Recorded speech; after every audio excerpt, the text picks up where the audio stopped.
அனைவருக்கும் வணக்கம். அறிமுகத்திற்கு நன்றி அண்ணா.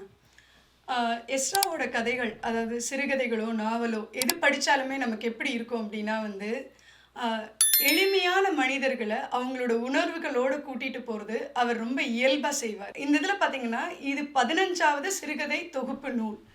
இதில பல்வேறு காலகட்டத்தில இவர் எழுதின கதைகள ஒன்றிணைத்து 25 சிறுகதைகள ஒன்றிணைத்து இங்க நமக்கு இவர் குடுத்திருக்காரு. எனக்கு இந்த மாதிரி சிறுகதை தொகுப்பு புத்தகம் படிக்கும்போது எப்படி இருக்கும் அப்படின்னா முன்னாடி இண்டெக்ஸ் பேஜில் எழுதியிருப்பாங்க இல்லையா, பக்கங்கள் எப்போ ஆரம்பிக்குது அப்படிங்கும்போது எனக்கு ஒரு பழக்கம் இருக்கும். எப்படின்னா குறுகிய பக்கங்கள் எது ரொம்ப கம்மியாக இருக்கோ அதிலிருந்து தான் நான் படிக்க ஆரம்பிப்பேன். எழுத்தாளர் ஒரு வரிசையில் கொடுத்துருப்பாங்க, ஆனால் எனக்கு பிடிச்ச வரிசையில் நான் ஆரம்பிப்பேன். ஏன்னா குறுகிய பக்கங்களில் ஒரு எழுத்தாளர் நம்மளை அப்படியே கவர்ந்துட்டாரு அப்படின்னா அதுக்குள்ளேயே நம்ம இருந்துருவோம். அதுக்கப்புறம் வெளியில் வர முடியாது. அதுவும் இல்லாமல் அது எடுத்த உடனே படிச்சுட்டு வச்சிடலாம், நம்ம எந்த வேலைக்குள்ளே இருந்தாலோ இல்லைன்னா நம்ம சிந்தனை திறனில் இருக்கலாம். அப்படி நினச்சி தான் நான் போய் எடுத்தேன். இதில் புத்தகம் பார்த்தீங்கன்னா 216 பக்கங்கள் கொண்ட புத்தகம். 200 ரூபாய்க்காக 2016 வெளிவந்த புத்தகம். நான் நடுவில் திறக்கிறேன். அது அப்படியே பார்த்தீங்கன்னா 2 பக்கம் மட்டுமே உள்ள ஒரு சிறுகதை. இந்த கதைக்கு பேர் பாஷோவின் தவளை. இதை நம்ம என்ன சொல்கிறது அப்படின்னா ஆரம்பிக்கும் போது முதல் வரி, தன்னை பற்றி கவிதை எழுதிய பாஷோவுக்கு நன்றி தெரிவிக்க அந்த தவளை ஆசைப்பட்டது. என்னது, தவளை ஆசைப்பட்டுச்சா அப்படின்னு தான் அடுத்த வரிக்கு போனேன். அது ரொம்ப காலம் காத்திருந்துச்சா அந்த பாஷோவுக்காக. அவரை தேடி தேடி கண்டுபிடிக்கவே முடியலையா. கோடை தான், வசந்தம் போச்சாம், மழைக்காலம் போச்சாம், பாஷோ வரவே இல்லையா. ஆனால் ஒரு நாள் அந்த குளத்தை கடக்கும் போது அந்த தவளை அவர்கிட்ட நன்றி சொல்கிறதுக்காக அவரை பாஷாவை கூப்பிட்டு, நிலுங்க பாஷா, என்னை பற்றி நீங்கள் கவிதை எழுதுனீங்களோ, உங்களுக்கு ரொம்ப நன்றி அப்படின்னு. பாஷாவும் திரும்ப சொன்னாராம், எவ்வளோ பெரிய மனிதர் இல்லையா. அவரும் திரும்ப சொன்னாராம், என்னோட கவிதையை நீ ஞாபகம் வச்சு அதுக்கு நன்றி சொன்னதுக்கு நன்றி அப்படின்னாராம். இந்த தவளைக்கு இப்போ திடீர்னு ஒரு ஆசை, எனக்கு கவிதை எழுத கற்றுத்தருவீங்களா அப்படின்னு பாஷாவை பார்த்து கேட்குது. அது ஒன்றும் பெரிய விஷயம் இல்லை, நீ தவளை இல்லைன்னு நினச்சிக்கோ, உலகை வியந்து பாரு. அதாவது தவளை இல்லைன்னு நினச்சிக்கிட்டு உலகை வியந்து பார்க்குவான், அப்போ கவிதை தானாக வரும்னு. அவ்வளவுதானா அப்படின்னு கேட்குது நம்ம தவளை. நீ மட்டும்தான் தவளை என்று நினைத்துக்கொண்டு உலகை வியந்துப்பார், அப்போதும் கவிதை வரும். குழப்பமா இருக்கே அப்படிங்குது. நீயும் இல்லை, இன்று இருக்கும் உலகமும் இல்லை என்று நினைத்துக்கொள், அப்போதும் கவிதை வரும் அப்படின்னு. ஐயோ, புரியவே இல்லையே அப்படிங்குது தவளை. இந்த உலகமும் நீயும் எப்போதும் இருக்கிறாய் என்று நினைத்து கொண்டும் கவிதை எழுதலாம் அப்படின்னாரு. இவ்வளோ சிக்கலானதா கவிதை அப்படின்னு தவளை கேட்குது. தவளை மட்டும் இல்லை, என் மனசு அந்த கேள்வி கேட்டுச்சு. அடுத்த வரி, இதுதான் எங்களுக்குள்ள பார்க்க வேண்டிய வரி. இல்லை, இத்தனை வாசல்கள் கொண்டது கவிதை. கவிதை மட்டும் இல்லை, எழுத்துலகம், வாழ்க்கை எல்லாமே அப்படின்னு என் மனசுக்குள்ள ஒளி எழும்புது. நான் எளிமையாக ஒரு கவிதை எழுத விரும்புகிறேன் பாஷோ. தவளைக்கு இருக்கிற அதே கேள்விதான், ஒரு சின்ன கேள்வி கேட்ட புரிகிற மாதிரி சொல்லக்கூடாதா அப்படின்னு. அப்போ பாஷோ சொல்கிற மாதிரி வர வரிகள் தான் நமக்கான வரிகள். அதற்கான வித்தை உனக்கே தெரியுமே அப்படிங்கிறாரு. என்ன வித்தை அப்படின்னு கேட்குது தவளை. தாவு, இன்றிலிருந்து நேற்றுக்கு, நாளைக்கு, காலத்திலிருந்து காலமின்மைக்கு, தண்ணீரிலிருந்து வானத்திற்கு, கனவிலிருந்து நிஜத்திற்கு, காதலிலிருந்து காமத்திற்கு, பசியிலிருந்து உணவிற்கு, அதிகாரத்திலிருந்து தண்டனைக்கு, பிறப்பிலிருந்து மரணத்திற்கு என்று 100,000 விதங்களில் தாவிக்கொண்டே இரு, கவிதை தானே வரும். ரொம்ப நல்லா இருந்தது. நான் இப்போ கொஞ்ச காலமாக நான் போன தடவை உங்களுக்கு புத்தகம் பகிரும் போதே சொன்னேன், நம்ம எழுதணும் அப்படின்னு ஆசை இருக்குன்னா எதை எழுதலாம், எதை எழுதக்கூடாது அப்படின்ற ஒரு கேள்வி எனக்குள்ளே இருக்குன்னு. இந்த பக்கம் எனக்கு அதை தான் சொன்ன மாதிரி இருந்தது. எனக்குள்ளே இப்படி தான் எழுதணும் அப்படிங்கிறது இல்லை, எதை வேணாலும் எழுதலாம், ஆனால் சொல்கிற விதத்தில் தான் இருக்குது அப்படிங்கிற மாதிரி இருந்தது. உடனே தவளை இங்கே சொல்லுது, இந்த இடத்துல நானே தவளையாக தான் இருந்து பதில் சொன்ன மாதிரி தான் எனக்கு இருந்தது. நன்றி குரு. கவிதை அறிந்த தவளை முடிவில்லா பாடலை எப்போதுமே பாடிட்டு இருக்கா, அத்தனை தவளைக்கு மத்தோலையும். ஓகேங்களா, அப்படி பாடிக்கொண்டிருப்பது யாரோ ஒருவனுக்கு கேட்டுக்கொண்டு தான் இருக்கான். அப்போ இந்த இடத்துல நம்ம என்ன நினைக்கணும்னா, நான் ஒரு விஷயத்த செய்கிறேன், அந்த இடத்துல நான் எழுதுறேன், இல்லை நான் ஒரு இடத்துல பேசுகிறேன் அப்படின்னா எனக்கான முக்கியத்துவம் இல்லை, இது யாருமே பார்க்கல அப்படின்னு நம்ம நினைக்கவே கூடாது. நம்ம மனசுக்குள்ள இது 2 விதமாக பார்க்கலாம். நம்ம மனசுக்குள்ள அந்த ஒரு பிரஜை இருக்கணும். எப்படி இருக்கணும்னா, என்னை யாரோ கவனித்து கொண்டே இருக்கிறார்கள், உத்து பார்த்து கொண்டே இருக்கிறார்கள், அவங்க கிட்ட நான் நேர்மையாகவும் நியாயமாகவும் இருக்கேங்கிறது தெரியணும் அப்படின்னு. 2 பக்க கதை, 2 பக்கம் கொண்ட கதை இந்த அளவுக்கு ஒரு தாக்கத்தை ஏற்படுத்த முடியுமா அப்படிங்கிற கேள்வி இருந்தது. சரி, 2 பக்கத்தில் சொல்லிட்டாரு, தந்தி மாதிரி சொல்லிட்டாரு, அடுத்த கதைக்கு போகலாம் அப்படின்னு சொல்லிட்டு அதுக்குள்ளே ஒன்று இருந்தது. அடுத்து நான் என்ன பண்ணேன்னா, சரி குறுகி இதை படிச்சிட்டோம்ல, தலைப்பு எனக்கு கொஞ்சம் எது நல்லா இருக்குது 25க்குள்ள என்னை ஈர்க்குது அப்படின்னு பார்க்கும்போது கடவுளின் கைகள் அப்படின்ற ஒரு தலைப்பு வந்து என்னை ரொம்ப ஈர்த்துச்சு. என் வீட்டில் இருந்த பெண்கள் எல்லோரும் கொஞ்சம் கொஞ்சமாக உயரம் சுருங்கி கொண்டிருப்பதை நான் 10 வயதில் கண்டுபிடித்தேன். இங்கே ஒன்று சொல்லுங்க. எஸ்ட்ரா என்ன பண்ணுவார்னா, நிறைய இடத்துல நிறைய கதைகள் இந்த 25ல் நான் என் அப்படின்னு முதல் இடத்துலேருந்து தன் இடத்துலேருந்து ஃபஸ்ட் பர்சன்லேருந்தே பேசியிருப்பார். அதில் சில இடத்துல பார்த்தீங்கன்னா இவரே பேசின மாதிரி இருக்கும், சில இடத்துல பார்த்தீங்கன்னா வேறு யாரோ ஒருத்தர் பேசுகிற மாதிரி இருக்கும். இவர் வாழ்க்கையில் நடந்துதான்னு கூட நம்மளால் ஒப்பிட்டு பார்க்க முடியாது, அந்த மாதிரி இருக்கும். ஆனால் நான் அப்படின்னு சொல்லிட்டு இப்போ நம்ம வாசிக்கும் போது நமக்கும் அந்த ஒரு பிரஞ்சை வரும்னு வச்சுக்கோங்களேன். அந்த இடத்துல நாம் அவராகவே மாறிடுவோம். அவர் என்ன கதாபாத்திரத்தை சொல்கிறாரோ இந்த இடத்துல நான் நினைக்கிறேன் இவரை தான் குறிப்பிடுறாரு அப்படின்னு நினைக்கிறேன். இல்லை இந்த கேள்வி இருக்கிற எல்லா ஆண் குழந்தைங்களையும் குறிப்பிடுறாருன்னு நான் நினைக்கிறேன்.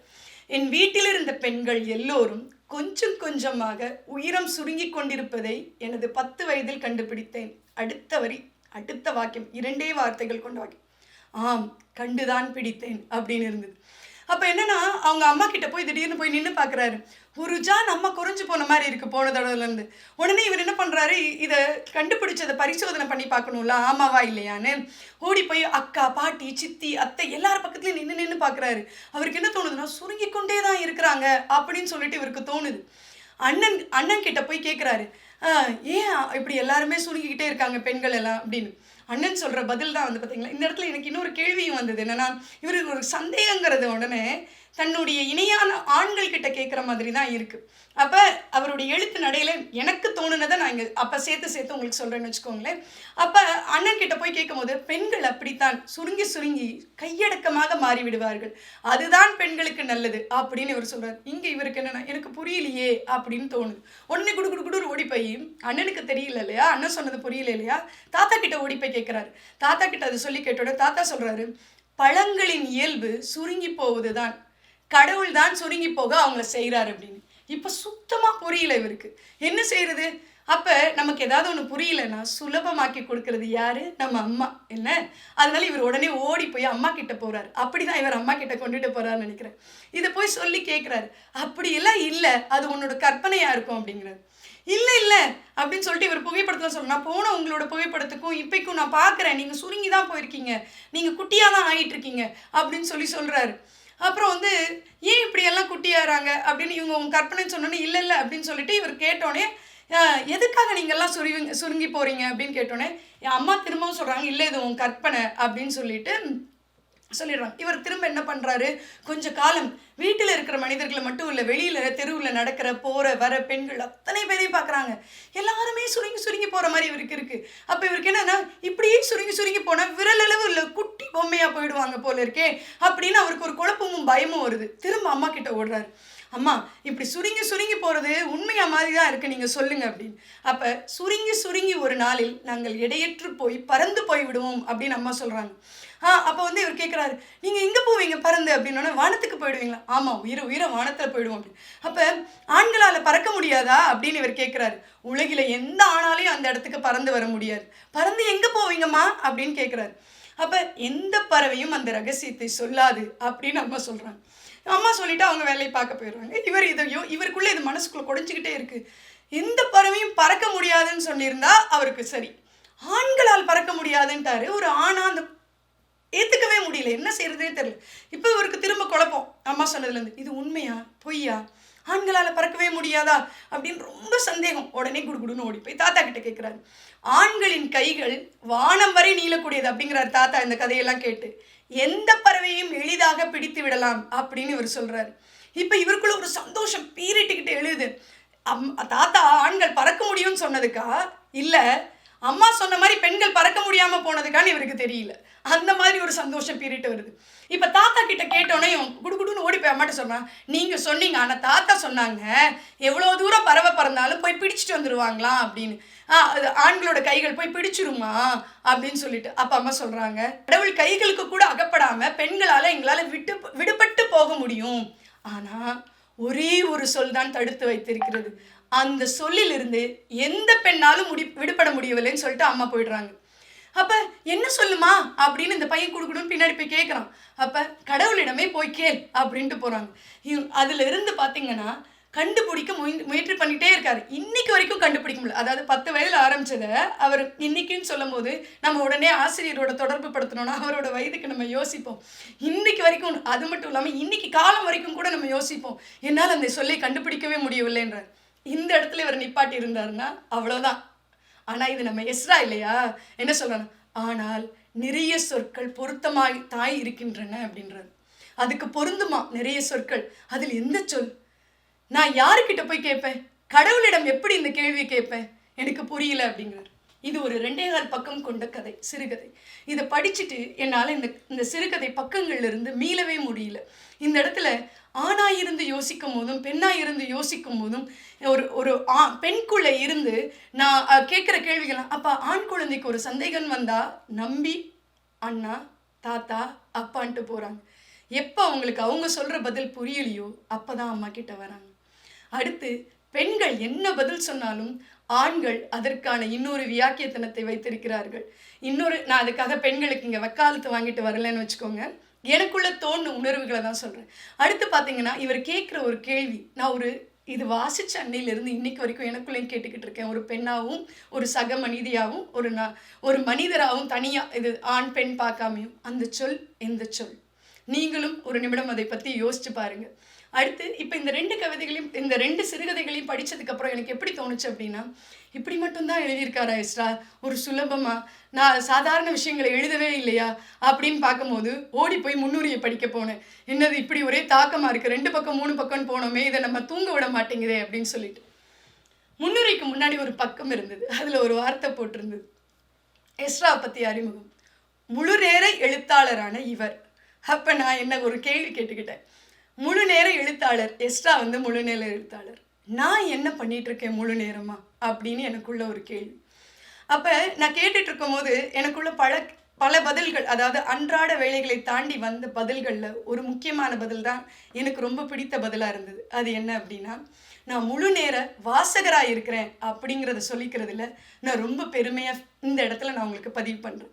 அடுத்து இவரோட முன்னுரைக்கு போகிறேன், ஏன்னா அடுத்த கதை எனக்கு படிக்கணும் இல்லையா. இது 2ம் எனக்குள்ள ரொம்ப தாக்கத்தை உண்டு பண்ணிருச்சு. 25 சிறுகதைகளை எதை தேர்ந்தெடுத்து படிக்கலாம் அப்படின்னு. அப்போ இவரே சொல்கிறார், அதாவது வெவ்வேறு தருணங்களில் ஒரு சேர வாசிக்கும் போது, அந்த கதைகளை சேர்த்து கொடுத்து அதை நம்ம வாசிக்கும் போது, நெருக்கடியான தருணங்களில் மனிதர்கள் இயற்கையோடு நெருக்கம் கொள்வதையும் விந்தைகள் நடப்பது சாத்தியம் என நம்புவதையும் என் கதைகளில் காணலாம். அதைத்தான் நம் யதார்த்த வாழ்களையும் காண்கிறோம் அப்படிங்கிறார். எவ்வளோ சத்தியமான வார்த்தை இல்லை. சிறு துயரங்களில் ஒரு மனிதன் என்ன ஆயிடுறான்னா கையறு நிலையை உணர்கிறானாம். அது மட்டும் இல்லாமல் தனிமையை உணர்கிறானாம், ஆறுதலுக்கு ஏங்குகிறானாம்.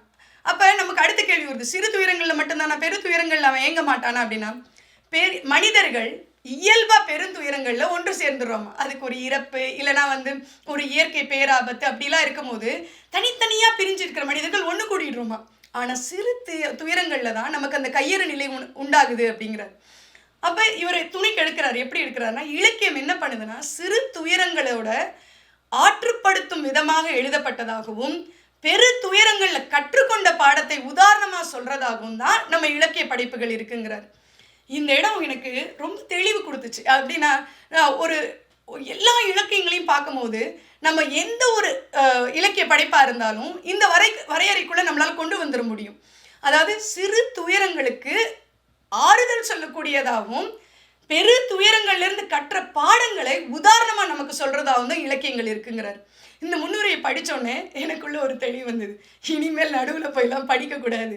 நம்ம என்ன பண்ணணும்னா, ஒரு கதாசிரியர், ஒரு எழுத்தாளர் 25 கதைகளில் அவர் இந்த தலைப்புக்கு ஒன்று கொடுத்துருக்காரு இல்லையா, என்ன சொல்கிறாய் சுடரே அப்படின்னு. அந்த கதையை போய் படித்து பார்ப்போம் அப்படின்னு படித்து பார்த்தேன். அந்த கதை ரொம்ப நல்லா இருந்தது. நான் உங்களை எல்லாரையும் போய் படித்து பார்க்க சொல்லணுங்கிறதுக்காக அந்த கதையை நான் இங்கே சொல்லலை. ஆனால் அவர் அதாவது 25 தொகுப்புல முதல் கதையா ஒன்று வச்சிருப்பார் இல்லையா, அந்த கதையை நான் உங்க கூட பகிர்ந்துக்கணும்னு வரையும். அது என்ன கதை அப்படின்னு பார்த்தீங்கன்னா, அதிகம் இனிப்பு அப்படின்னு சொல்லிட்டு ஒரு கதை. அது என்ன அப்படின்னா, இது ஒரு யதார்த்தமான கதை. கண்ணையான ஒரு இடத்தை வாங்கணும் விற்கணும்னு நினைக்கிறவங்களுக்கான தரகர். அப்புறம் அவரு ஸ்டீஃபனும் இந்த தொழிலில் இருக்கக்கூடிய ஒருத்தவங்க ஒரு இடம் ரொம்ப நாளாக விற்காம ஒரு இடத்துல கிடக்கிற மனையடி வச்சிருக்கிற ஒரு ஷெட்டிங்கிற ஒருத்தர். அப்புறம் இந்த இடத்த வாங்கக்கூடிய அருள்செல்வம் ஷியாமலா அப்படின்னு 2 பேர். இப்போ இந்த கதை பாத்திரங்களே இவ்வளோதான். இதில் கண்ணையா தான் வந்து முக்கியமான பாத்திரமாகவும் அருள்செல்வம் ஷியாமலாவும் அதுக்கு அடுத்து நமக்கு வேணும். இப்போ இந்த கன்னியாவுக்கு என்னன்னா அந்த அந்த இடம் ஒரு 7 வருடமாக ஒரு இடம் வந்து விற்கவே இல்லை. அந்த இடத்துல வந்து பார்த்தீங்கன்னா இப்போ 2 வருடங்களுக்கு முன்னாடி என்ன பண்ணியிருக்காங்க, ஒரு போலி பத்திரம் தயாரித்து அதில் எந்தவித கேஸும் இல்லை, எந்தவித சட்டச்சிக்கலும் இல்லைன்னு சொல்லிட்டு தயாரிச்சும் கூட இன்னும் அந்த இடம் விற்கலை, தட்டி போயிடுச்சு. எல்லாரும் என்ன பண்ணுறாங்கன்னா முன்பணம் கொடுக்குறாங்க, இந்த மாதிரி விஷயம் தெரிஞ்சோடனே போயிடுது. இந்த இடத்தை இவர் விற்று கொடுத்தாருன்னா இவருக்கு 2.5 லட்சம் 1.5 லட்சம் ரூபாயிலேருந்து 2.5 லட்சம் ரூபாய் கிடைக்கும். அதுக்காக இந்த இடத்தை விற்கணும்னு சொல்லிட்டு இவர் தேடிக்கிட்டு இருக்காரு ஒரு குறிப்பிட்ட இடத்துல இருந்து.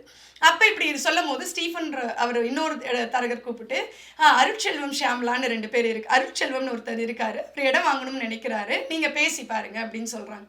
இப்போ கன்னியாவுக்கு என்ன வருதுன்னா, எவனாவது ஒருத்தன் மாட்டினானா, இளிச்சவன் மாட்டினானா சரி இந்த இடத்த அவங்க தலையில் கட்டிடலாம் அப்படின்னு சொல்கிறோம். இந்த கதை படிக்கும் போது நமக்கு பார்த்தீங்கன்னா பதப்பதைப்பாக இருக்கும். ஏன்னா அந்த இடம் வாங்குற இடத்துல தான் நம்ம யோசிப்போம், ஓகேங்களா?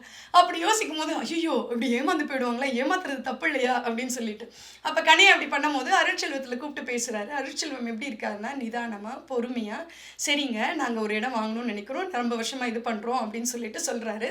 அதுக்கு கண்ணையா வந்து சொல்கிறாரு, நம்ம போய் பார்க்கலாம். இல்லை இல்லை, என் மனைவியும் நானும் வந்து வேலை பார்க்குறோம், சனிக்கிழமை தான் போய் பார்க்க முடியும், இப்போ பண்ண முடியாது, நாங்கள் பல இடத்துல இருந்துட்டோம், எங்களுடைய நெடுநாள் கனவு ஒரு நியாயமான ஒரு இடத்த வாங்கி பண்ணணும் அப்படின்னு.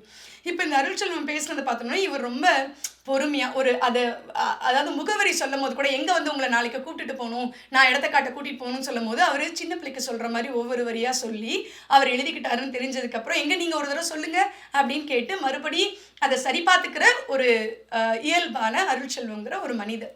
அப்படி இருக்கும்போது இவருக்கு என்ன தோணுதுன்னா, இவரை சீக்கிரமாக ஏமாத்திடலாம், இப்படி இருக்காரு, நம்மக்கிட்ட வசமாக ஒரு அடி சிக்கிக்குச்சு அப்படிங்கிற மாதிரி தான் இவர் இருக்காரு கண்ணையாங்கிறது. உடனே என்ன பண்ணுறாருன்னா, இவர் வந்து அவங்க வீட்டுக்கு சனிக்கிழமை காலையில் போகிறாரு. அப்போ அதாவது தொலைபேசியில் அழைச்சி அவர் காருக்குள்ளே இருந்துக்கிட்டு கூப்பிட்றாரு. அப்போ அருள்செல்வம் சொல்கிறார், நீங்கள் எங்கெங்கே இருக்கீங்கன்னா வீட்டு வாசலில் தாங்க காரோடு நிற்கிறேன்னா ஒரு 5 நிமிடம் கொடுங்க, நானும் என் மனைவி இறங்கி வந்துடும் அப்படின்னு.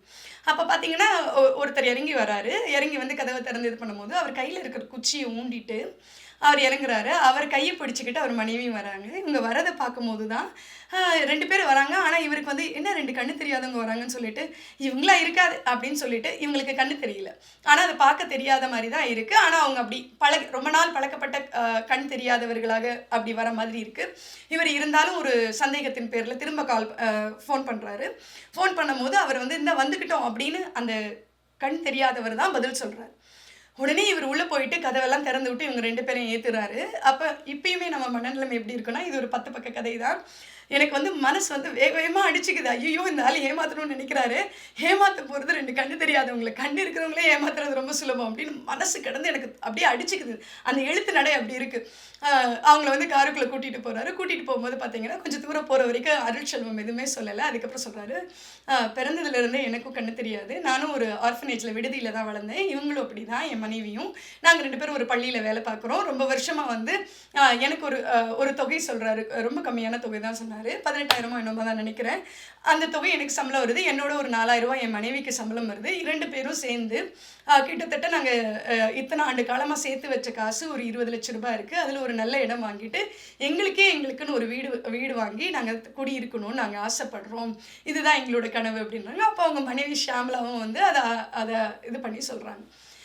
இவருக்கு என்னென்னா ஒரே குஷி, கண்ணையாவுக்கு ஆடி வந்து தானாக சிக்கிருச்சு, கண் இருக்கவனையே ஏமாத்துறது ஈஸி, கண்ணு தெரியாதவனை ஏமாத்துறதா கஷ்டம். இதில் வேற ஒன்று நடந்திருக்கும். என்ன நடந்திருக்கும்னா, இவங்க ஃபோன் பண்ணி சொல்லும் போதே அந்த பத்திரத்தை நீங்கள் அனுப்பி விடுங்க, நாங்கள் கேட்டு சொல்கிறோம் அப்படின்னு சொல்லியிருப்பாரு. இவரும் அந்த கண்ணையாவும் பத்திரத்தை கொண்டு போய் யார் மூலியமாக கொடுத்துருப்பாரு. அந்த கதில் போகும்போது ஏன்னா என்ன நம்பிக்கைன்னா 2 வருடங்களுக்கு முன்னாடியே மாற்றியாச்சு, அந்த போலி பத்திரத்தை பார்த்தா எங்கே தெரிய போகுது தப்பு, போலி பத்திரத்தை போய் வெரிஃபை பண்ணும்போது தெரியாது இல்லையா, அந்த தைரியத்தில் கண்ணையா கொடுத்துருப்பார். அப்போ இவர் வந்து ஆரம்பிக்கிறார், நீங்கள் பத்திரமெல்லாம் பார்த்துட்டிங்களா? அது வந்து இல்லைங்க, உங்ககிட்ட பேசினோடனே மனிதர்கள் இயல்பு நமக்கு தெரியும் இல்லையா, நீங்கள் எங்களை ஏமாற்ற மாட்டீங்கன்னு தெரியுது. அப்பயும் நம்ம மனசு வாசிக்கும் போது பதப்பதிக்க, ஐயோ ஏமாறாங்களே, ஒரு மனுஷன் இருந்தோன்னா ஒரு கொஞ்சம் கூட வந்து ஒரு சந்தேகம் வேண்டாம், இன்றைக்கி இருக்கிற இயல்பு தெரிய வேண்டாம், கண்ணு இருக்கவனே ஏமாத்திடுவானே அப்படிங்கிற மாதிரி நமக்கு அப்படியே அவங்க கூட பயணிக்கிறோம்.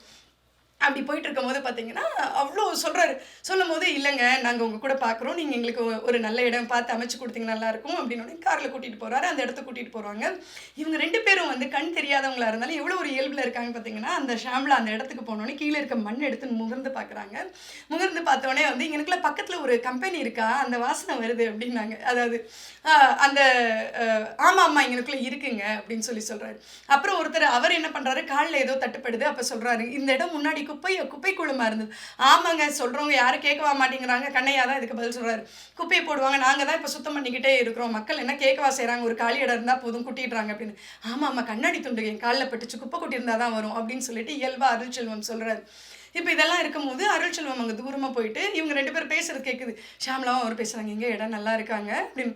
"எனக்கு என்னமோ இந்த இடம் தான் நம்ம இடம்னு மனசுக்கு தோணுதுங்க." அப்படின்னு ஷியாமளா சொல்றாங்க.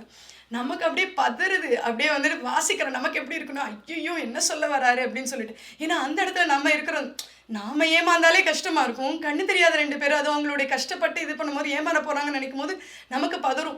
அப்ப வந்து ஐய்யய்யோ! என்னடா இந்த இப்படி எழுத்து அதுவும் முதல் கதை ஓகேங்களா? அந்த அந்த தொகுப்புல இருக்கிற முதல் கதை. இப்படி கொண்டு போறாரே அப்படின்னு சொல்லிட்டு. அப்ப வந்து சரி அப்படின்னு சொல்லிட்டு பார்க்கும்போது கண்ணையா போய் சொல்றாரு ஷெட்டி கிட்ட போய், நான் வந்து ஏற்பாடு பண்ணிடுவேன். ஆ ஒருத்தவங்க வந்து சிக்கியிருக்காங்க. நீ எனக்கு ரூ. 3,00,000 தர்றதுன்னா சொல்லு. ஒத்துக்கிட்டீங்கன்னா ஷெட்டி நீங்க ஒத்துக்கிட்டீங்கன்னா, நான் அவங்கள வந்து முடிச்சு தரேன். 23,00,000 22,00,000 நீ முடிச்சேன்னா, நீ ரூ. 3,00,000 வாங்கிக்கோ போ. அதுதான் முழுசு. 25,00,000 சொல்லியிருக்காரு ஷெட்டி குடுக்குறதுக்கு. இவரு உடனே வர்றாங்க. அவங்க 2 பேரும் இவர் ஏதோ தூரமா இருக்கிறதா நெனச்சுக்கிட்டு, அவர் கண்ணையா கூப்பிட்டு, "கண்ணையா நாங்க எங்களுக்கு இந்த இடம் புடிச்சிருக்கு. நம்ம இத முடிச்சிடலாமா?" அப்படிங்கிறாங்க. இவருக்கு அப்படியே கொள்ளாத சந்தோஷம். அது நம்ம படிக்கும்போதே நமக்கு தெரியுது கண்ணையாவோட உணர்வும், சிரிப்பும் ஓகேங்களா? அப்ப வந்து அவருக்கு அவ்ளோ சந்தோஷம். அந்த சந்தோஷத்துல என்ன பண்றாருன்னா, நான் வந்து பேசிட்டேங்க. ஆனா அவர் என்ன சொல்றாருன்னா, 23,00,000க்கு குறைய தரமாட்டாங்க போல. செட்டி சொன்னது 22,00,000 தான். இங்க நம்ம அந்த கணக்கு வழக்கெல்லாம் நம்ம பார்த்துக்கலாம். இவர் 23,00,000 சொல்றாங்க அப்படின்னோனே, "இல்ல, இல்ல நீங்க என்ன பண்ணுங்க, பேசி பாருங்கன்னே." இவரு உடனே நல்லவர் மாரி ஷெட்டிக்கு அவங்க முன்னாடி கால் பண்ணி குடுக்குறாரு. குடுத்தோனே அவரு, உங்களுக்கு வேணாம், எனக்கு வேணாம். ரூ. 22,00,000 குடுத்துருங்க. இதுக்கு மேல என்னால குறைக்க முடியாது." அப்படின்னோனே இவங்களுக்கு ஒரே சந்தோஷம். இந்த ரூ. 2,00,000 கூட எப்படி குடுக்க போறோம்னு தெரியலங்கன்னு. "ஏங்க ஒரு நல்ல இடம் அமையுதுன்னா கூட குறைச்சு தான் இருக்கும்." அப்படின்னு கண்ணையா சொல்றாரு. சரின்னு கூட்டிட்டு போய் இவங்கள வீட்ல விட்டுறாரு. வீட்ல விட்டதுக்கப்புறம் பார்த்தீங்கன்னா, இவங்க வந்து நன்றி சொல்லிட்டு போயிடுறாங்க. அவர் சொல்றாரு, "உங்களுக்கு நாங்க எதுவும் அட்வான்ஸ் தர வேண்டாமா? முன்பணம் தர வேணாமான்னு?" "என்னங்க நீங்களே கஷ்டப்படுறீங்க. எனக்கும் ஒரு மனிதாபிமானம் இருக்குல்ல." இப்படி கண்ணையா சொல்லும்போது எனக்கெல்லாம் வெறி. "ஏமாத்த போறோம் உனக்கெல்லாம் என்னய்யா?" அப்படின்னு. அப்போ வந்து அவர் சொன்னாரு, நீங்க வந்து ஒரு ஒப்புக்கு வேணா ஒரு ரூ. 1000 குடுங்கங்க. உங்ககிட்ட போதும்." அவ்ளோ நல்லவரா காமிச்சுக்கிறாரு இவரு கண்ணையா. சரின்னு சொல்லிட்டு, "நீங்க உங்க யாரையாவது வச்சு நீங்க கூட இந்த பத்திரத்த கூட ஒப்பிட்டு பார்த்துக்கோங்க." அப்படின்னு சொல்றாரு. "இல்ல, இல்ல. இவ்ளோ நல்லவரா இருக்கீங்க, தன்மையா இருக்கீங்க, எங்களோட நிலைமை புரிஞ்சிருக்கீங்க." அப்படின்னு சொல்லிட்டு ரூ. 1000 உள்ள இருந்து எடுத்துட்டு வந்து குடுத்துட்டு, திரும்ப இதெல்லாம் வண்டியில திரும்ப வீட்டுக்கு போகும்போது நடக்கிற அ பரிமாற்றங்கள். அவர் சொல்றாரு, "2 நாள்ல நாங்க வங்கியில இருந்து பணம் எடுத்துருவோம். அ ம் ஒரு முன்பணம் ஒரு ரூ. 2,00,000 குடுத்து, அ அ நீங்க வந்து பதிஞ்சுக்கோங்கன்னு." அவர் சொல்றாரு. "இல்லங்க, மொத்தமா ரூ. 22,00,000 குடுத்து இடத்த முடிச்சிடலாம். 4 நாள்ல நம்ம இடத்த முடிவு பண்ணிடலாம்." அப்படின்னோனே, இவருக்கு மனம் கொள்ளாத சந்தோஷம். இவங்கள இறக்கி விட்டுட்டு இவரு கண்ணையா, ஸ்டீஃபன், ஷெட்டி எல்லாம் வந்து தண்ணி பார்ட்டி தான். போயி என்ஜாய் பண்றாங்க. அதுவும் ஸ்டீஃபன் கிட்ட கண்ணையா சொல்றாரு, எப்படியெல்லாம் இப்படியெல்லாம் இருக்காங்க. அதுக்காக கண்ணு தெரியாதவங்க நம்ம என்ன வருத்தமா பட முடியும்? வாழ்க்கையில நம்ம வாழ்க்கைய பார்த்துட்டு போயிட்டே இருக்கணும்." அப்படின்னு சொல்லிட்டு இருக்காரு. நமக்கு எப்படின்னா ஒரு குறுகுறுப்புமே இல்லாம எப்படி இந்த மனுஷனால இப்படி பேச முடியுது அப்படின்னு இருக்கு. அப்போ அந்த அட்வான்ஸ் காசு குடுக்குறதுக்காக, அத மொத்தமா பதியறதுக்கு முன்னாடி குடுக்குறதுக்காக கூப்பிட்றாங்க. அருள்செல்வம், ஷியாமளாவும். அவங்க வீட்டுக்கு கண்ணையா போறாரு. கண்ணையா போனோனே, அ அவங்க சொன்னாங்க, இல்ல வாங்கங்க குடுங்க நம்ம முடிச்சிடலாம்." "இல்லண்ணா." ஷியாமளா கூப்பிட்றாங்க. "இல்லண்ணா நீங்க வந்து சாப்பிடணும். எங்களுக்கு இவ்வளோ ஒரு நல்ல இடத்த முடிச்சு குடுத்த உங்களுக்கு நான் சாப்பாடு போடணும்னு சொல்லிட்டு நான் சமைச்சு வச்சிருக்கேன்." அப்படின்னு தலவாழை இலை போட்டு அவருக்கு என்ன பண்றாங்கன்னா, உங்களுக்காக இவ ஓடி ஓடி சமைக்கிறா. ஏன்னா எங்களோட பொம்பளைங்களுக்கே எப்பயுமே சொந்த வீடுங்கிறது ஒரு கனவுல்ல அப்படின்னு அருள்செல்வம் சொல்றாரு. கண்ணையாக்கு அப்பயும் குறுகுறுப்புலாம் இல்ல. அப்ப இவங்க என்ன பண்றாங்கன்னா, ஒரு இனிப்பு அவர் இலையில வைக்கிறாங்க. அந்த இனிப்பு எப்படி இருக்குன்னா, வாயில வச்சா அப்படி தித்திக்குது. தித்திக்குதுன்னா எப்படின்னா, அவ்ளோ ஒரு இனிப்பு. அப்ப ஏன்னா, நீங்க சாப்பிட்ட இனிப்பு எப்படிண்ணா இருக்கு? ரொம்ப இனிப்பா இருக்கா? அப்படின்னு. ஆமாம்மா அப்படிங்கிறாரு இவரு. அண்ணா நான் தாண்ணா ஒரு 4 ஸ்பூன் எக்ஸ்ட்ரா சர்க்கரை போட்டேன் அப்படிங்கிறாங்க. என்னம்மா சொல்ற? அப்படின்னு. ஆமாண்ணா நமக்கு நல்லது செய்வாங்க, நமக்கு பிடிச்சவங்கன்னு வச்சுக்கோங்களேன். அவங்க நம்மள காலம் பூரா நினைக்கணும்னு நம்ம என்ன பண்ணுவோம்? நம்ம இனிப்ப கொஞ்சம் கூட போட்டு தானே குடுப்போம்ண்ணா. அப்படிதான் நான் குடுத்தேன் அப்படின்னோனே, கண்ணையாக்கு அவங்க அம்மா ஞாபகம் வந்துருது. அவங்க அம்மா சொல்லுவாங்களாம், நமக்கு பிடிச்சவங்களுக்கு நம்ம அதிகமா நம்ம அன்ப எப்படி வெளிப்படுத்த முடியும்? கூடுதலா இனிப்பு குடுத்து தானே வெளிப்படுத்த முடியும். அப்படின்னோனே இவரால அந்த கை எடுத்த கை அந்த இடத்துல நிக்குது. இவரால சாப்பிட முடியல. அடுத்த கவளம் உள்ள வைக்க முடியல. அவங்க 2 பேரும் நல்ல வேலைக்கு இந்த இடத்துல நான் நல்ல வேலைக்கு அவங்க 2 பேருக்கும் கண்ணு தெரியல அப்படின்னு. அப்ப அந்த இடத்துல நான் நின்னுட்டேன். இன்னும் எனக்கு 1.5 பக்கம் படிக்கணும்.